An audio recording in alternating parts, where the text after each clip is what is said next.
करते हैं। देखो एक थोड़ा सा बिंब बनाओ।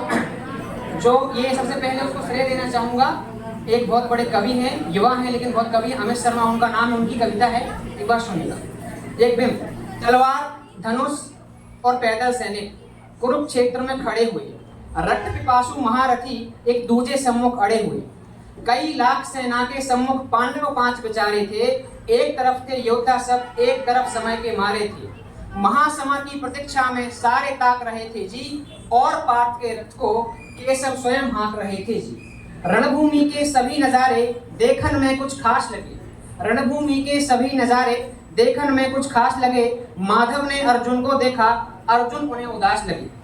कुरुक्षेत्र का महासमर एक पल में तभी सजा डाला, 5 जन उठा कृष्ण ने मुख से लगा बजा डाला, हुआ शंखनाद जैसे ही सबका गर्जन शुरू हुआ, रक्त बिखरना हुआ शुरू और सबका मर्दन शुरू हुआ। कहा कृष्ण ने उठ पार और एक आंख को मीच जड़ा, गांडीव पर रख बाणों को और प्रत्यंचा को खींच जरा, आज दिखा दे रणभूमि में योद्धा की तासीर यहाँ, आज दिखा दे रणभूमि में योद्धा की तासीर यहाँ, इस धरती पर कोई नहीं अर्जुन के जैसा वीर यहाँ। सुनी बात माधव की तो अर्जुन का चेहरा उतर गया, सुनी बात माधव की तो अर्जुन का चेहरा उतर गया, एक धनुर्धारी की विद्या मानो चूहा उतर गया। बोले पार्थ सुनो कान्हा, जितने ये सम्मुख खड़े हुए हैं हम तो इनसे सीख सीख कर सारे भाई बड़े हुए हैं। इधर खड़े बाबा भीष्म ने मुझको गोद खिलाया है, गुरु द्रोण ने धनुष बाण का सारा ज्ञान सिखाया है, सभी भाई पर प्यार लुटाया कुंती मात हमारी ने, कमी कोई नहीं छोड़ी थी प्रभु मात गंधारी ने। ये जितने गुरुजन खड़े हुए हैं सभी पूजने लायक हैं, ये जितने गुरुजन खड़े हुए हैं सभी पूजने लायक हैं। माना दुर्योधन दुशासन थोड़े से नालायक है, मैं अपराध दुशासन मैं अपराध क्षमा करता हूँ, बेशक हम ही छोटे हैं। ये बहुत बड़ी बात होती है कि कोई बोल रहा है सामने दुश्मनों को कि हमने अपराध क्षमा किया, हमें महाभारत नहीं करना। मैं अपराध क्षमा करता हूँ, बेशक हम ही छोटे हैं, ये जैसे भी हैं आखिर माधव सब ताऊ के बेटे हैं। उन्होंने कहा कि सब एक ही पिता की संतान है तो हमें युद्ध नहीं करना चाहिए। स्वर्ण ताककर अपने कुल का विध्वंसक नहीं बनूंगा मैं, स्वर्ण ताककर अपने कुल का विध्वंसक नहीं बनूंगा मैं, खून सने हाथों को होता राजभोग अधिकार नहीं, परिवार मारकर गद्दी मिले तो सिंहासन स्वीकार नहीं, परिवार मारकर गद्दी मिले तो सिंहासन स्वीकार नहीं।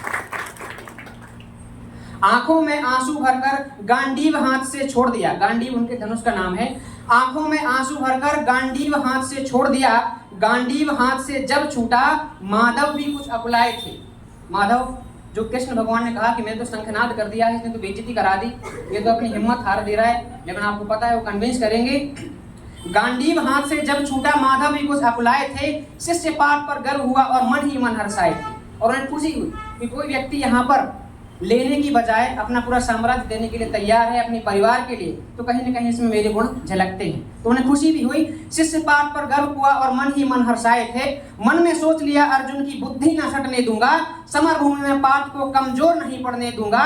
धर्म बचाने की खातिर एक नव अभियान शुरू हुआ और उसके बाद जगत गुरु का गीता ज्ञान शुरू हुआ। एक नजर बस एक नजर में रणभूमि के कण कण डोल गए माधव, टकटकी बांधकर देखा अर्जुन एकदम बोल गए माधव। हे पार्थ मुझे बतला दे, हे पार्थ मुझे पहले बतला दे, मैं संवाद नहीं करता, हे पार्थ मुझे पहले बतला दे, मैं संवाद नहीं करता। तुम सारे भाइयों की खातिर कोई विवाद नहीं करता। पांचाली के तन पर लिपटी साड़ी खींच रहे थे वो, पांचाली के तन पर लिपटी साड़ी खींच रहे थे वो, दोषी वो भी उतने ही हैं जबड़ा भींच रहे थे जो, दोषी वो भी उतने ही हैं जबड़ा भींच रहे थे जो। घर की इज्जत तड़प रही थी कोई दो टूक नहीं बोले, घर की इज्जत तड़प रही थी कोई दो टूक नहीं बोले, पौत्र बहू को नग्न देखकर गंगा पुत्र नहीं खोले। तुम कायर बनकर बैठे हो, ये पाठ बड़ी बेशर्मी है, तुम कायर बन के बैठे हो, यह पाठ बड़ी बेशर्मी है, और संबंध उन्हीं से निभा रहे जो लोग यहाँ अधर्मी हैं। धर्म के ऊपर यहाँ आज भारी संकट खड़ा हुआ और तेरा गांडीव पात रथ के कोने में पड़ा हुआ। धर्म पे संकट के बादल तुम छाने कैसे देते हो, कायरता के भाव को मन में आने कैसे देते हो। हे पांडु के पुत्र धर्म का कैसा कर्ज उतारा है। सोले होने थे आंखों में, सोले थे होने आंखों में, पर तुम्हारे आंखों में बहती जलधारा है। आप लोग यहाँ तैयारी कर रहे हो सिविल सर्विसेज की, और आप बहुत ईमानदार अफसर बनेंगे और सभी लोग बहुत ईमानदार बनेंगे, लेकिन एक बात ध्यान रखना, और भी कुछ लुटेरे हैं जो सिस्टम में बैठ के उसको लगातार लूट रहे हैं, और जितनी देर आपको सिलेक्शन में होगी उतनी देर कई गरीबों का खून चूसा जा चुकेगा। इसको कविता में सुनना जरा। श्री कृष्ण कहते हैं, गांडीव उठाने में पार्थ, गांडीव उठाने में पार्थ जितनी भी देर यहाँ होगी, गांडीव उठाने में पार्थ जितनी भी देर यहाँ होगी, इंद्रप्रस्थ के राजभवन में उतनी अंधेर वहां होगी, इंद्रप्रस्थ के राजभवन में उतनी अंधेर वहां होगी। धर्म अधर्म की गहराई में खुद को नाप रहा अर्जुन, अश्रुधार फिर तेज हुई और थर थर कांप रहा अर्जुन। हे केशव, ये रक्त स्वयं का पीना नहीं सरल होगा। ध्यान देना, वो संवाद कर रहा है भगवान से, यानी जब आपके मन में शंका हो तो आपको संवाद करना चाहिए। मैं विवाद की बात नहीं करता, लेकिन आपको प्रश्न करने चाहिए, संवाद करने चाहिए। हे केशव, ये रक्त स्वयं का पीना नहीं सरल होगा, और यदि विजय हुए तो जीना सरल नहीं होगा, और हम जीत भी गए तो अपनी परिवार का खून बहा के जीना फिर सरल नहीं होगा। ये बोल रहे हैं। हे माधव मुझको बतलाओ, कुल नाशक कैसे बन जाऊं। हे माधव मुझे बतलाओ, कुल नाशक कैसे बन जाऊं। रख सिंहासन लाखों पे, मैं शासक कैसे बन जाऊं। कैसे उठेंगे उन पर कर जो कर पर अधर लगाते हैं, जो मेरे हाथों को चूमते थे उन पर मेरे हाथ कैसे उठेंगे। कैसे उठेंगे उन पर कर जो कर पर अधर लगाते हैं, करने को जिनका स्वागत है कर भी स्वयं जुड़ जाते हैं। इन्हीं करों ने बाल्यकाल में सबके पैर दबाए हैं, इन्हीं करों ने बाल्यकाल में सबके पैर दबाए हैं। इन्हीं करों को पकड़ कर मुस्काए हैं। अपनी बाणों की नोक जो इनकी ओर करूंगा मैं, अपनी बाणों की नोक जो इनकी ओर करूंगा मैं। केशव मुझको मृत्यु दे दो, इससे पूर्व मरूंगा मैं।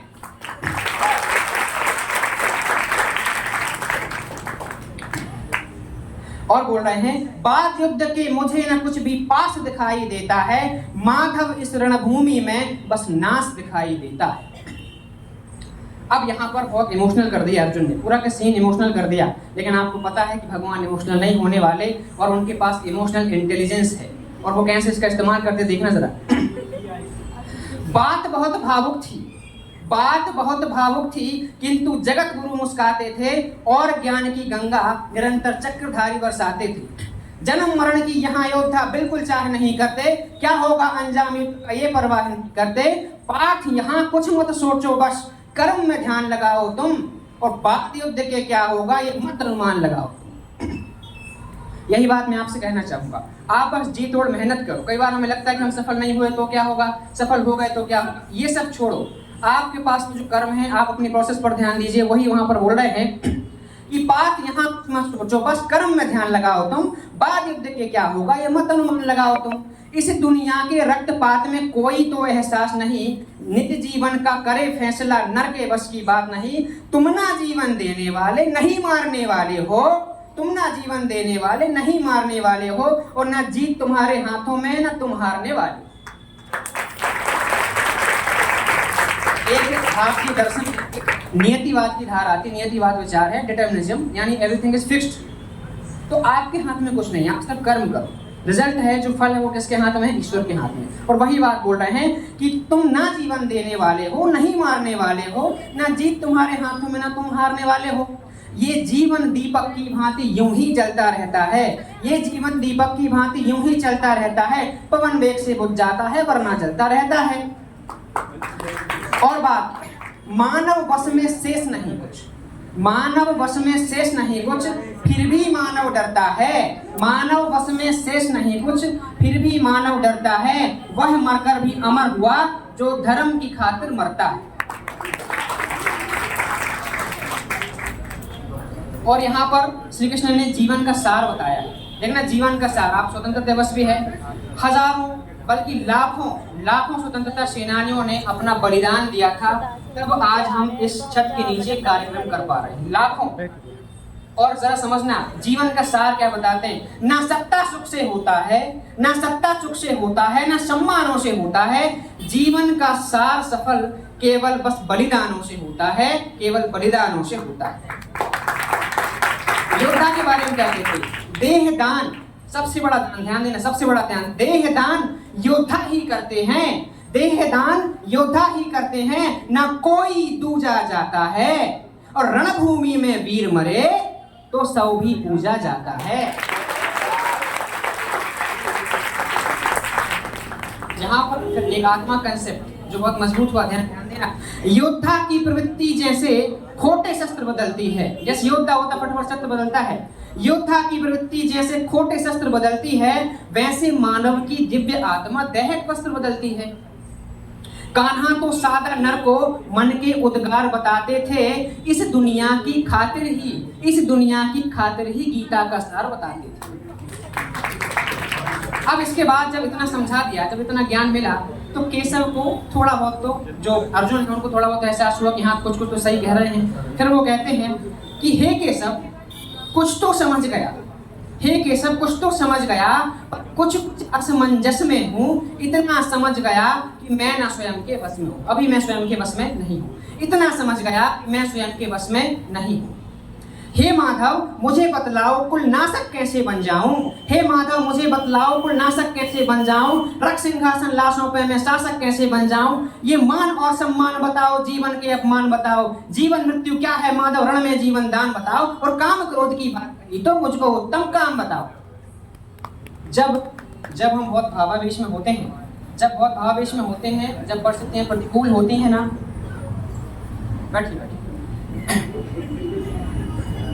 जब हम भावावेश में होते हैं, परिस्थितियां प्रतिकूल होती हैं, उस समय हम उन पर प्रश्न उठाते हैं जो हमारी क्षमता से बहुत परे हैं। हम उन पर ही क्वेश्चन मार्क लगा देते हैं। वही अर्जुन क्या बोल रहे हैं कि ये मान और सम्मान बताओ, जीवन के अपमान बताओ, जीवन मृत्यु क्या है माधव, रण में जीवन दान बताओ, काम क्रोध की बात कही मुझको उत्तम काम बताओ। अरे खुद को ईश्वर कहते हो तो जल्दी अपना नाम बताओ। और इसके बाद तो प्रभु से रहा नहीं गया। इतना सुनते ही माधव का धीरज पूरा डोल गया, 3 लोक का स्वामी फिर बेहद गुस्से में बोल गया। सारे सृष्टि को भगवान बेहद गुस्से में लाल दिखे, देवलोक के देव डरे सब माधव में सब काल दिखे। अरे कान खोलकर सुनो पाठ, अरे कान खोलकर सुनो पाठ, मैं ही त्रेता का राम हूं। कान खोलकर सुनो पाठ, मैं ही त्रेता का राम हूं। कृष्ण मुझे सब कहते हैं, मैं द्वापर का घनश्याम हूँ। रूप कभी नारी का रखकर मैं ही केश बदलता हूँ, रूप कभी नारी का रखकर मैं ही केश बदलता हूँ। धर्म बचाने की खातिर मैं अनगिन वेश बदलता हूँ। विष्णु जी का 10वें रूप में परशुराम मत वाला हूँ। नाग कालिया के फन पे मैं मर्दन करने वाला हूँ। बाकासुर और महिषासुर को मैंने जिंदा गाड़ दिया, बाकासुर और महिषासुर को मैंने जिंदा गाड़ दिया। और धर्म बचाने की खातिर हिरण्याकश्यप फाड़ दिया।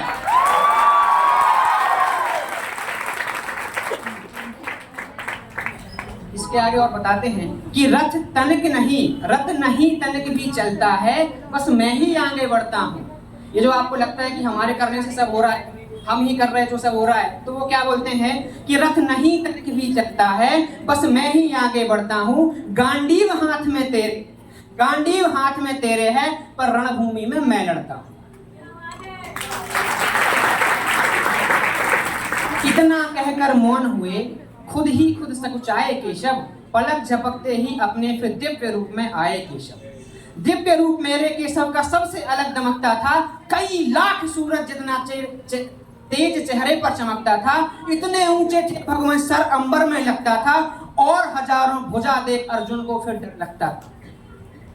माँ गंगा का पावन जल उनके कदमों को चूम रहा, और तर्जनी अंगुली में भी चक्र सुदर्शन घूम रहा। नदियों की कलकल सागर का शोर सुनाई देता था, और केशव के अंदर पूरा ब्रह्मांड दिखाई देता। जैसे ही माधव का कद थोड़ा सा बड़ा हुआ, सहमा सा था अर्जुन एकदम रस से खड़ा हुआ। माँ गीता के ज्ञान से सीधे हृदय पर प्रहार हुआ, और मृत्यु के आलिंगन हेतु फिर अर्जुन तैयार हुआ। मैं धर्म बुझा का वाहक हूँ, कोई मुझको मार नहीं सकता। जिसके रथ पर भगवान ही हो वो युद्ध हार नहीं सकता। इसके बाद अर्जुन कहता है कि जितने यहाँ अधर्मी हैं चुन चुन कर उन्हें सजा दूंगा और इतना रक्त बहाऊंगा धरती की प्यास बुझा दूंगा। अर्जुन की आंखों में धर्म का राग दिखाई देता था, पार्थ में केशव को बसिमराज दिखाई देता था। रण में जाने से पहले उसने एक काम किया, चरणों में रखा शीश अर्जुन ने केशव को प्रणाम किया। और फिर जिधर चले बाण पाट के सब पीछे हट जाते थे, रणभूमि के कोने कोने लाशों से पड़ जाते थे। कुरुक्षेत्र की भूमि में फिर नाच नचाया अर्जुन ने, सारी धरती लाल हुई, कोहराम मचाया अर्जुन ने। बड़े बड़े महारथियों को भी नानी याद दिलाई थी। मृत्यु का वो तांडव था जो मृत्यु की घबराई थी। ऐसा लगता था सबको मृत्यु से प्यार हुआ है जी, और ऐसा धर्म युद्ध दुनिया में पहली बार हुआ है जी। अधर्म समूचा नष्ट किया, पार्थ ने कसम निभाई थी। इंद्रप्रस्थ के राजभवन पर धर्म भुजा लहराई थी और धर्मराज के शीश के ऊपर राजमुकुट की छाया थी। पर सारी दुनिया जानती है ये बस केशव की माया थी। लास्ट, धर्म किया स्थापित जिसने दाता दया निधान की जय। और हाथ उठाकर सारे बोलो चक्रधारी भगवान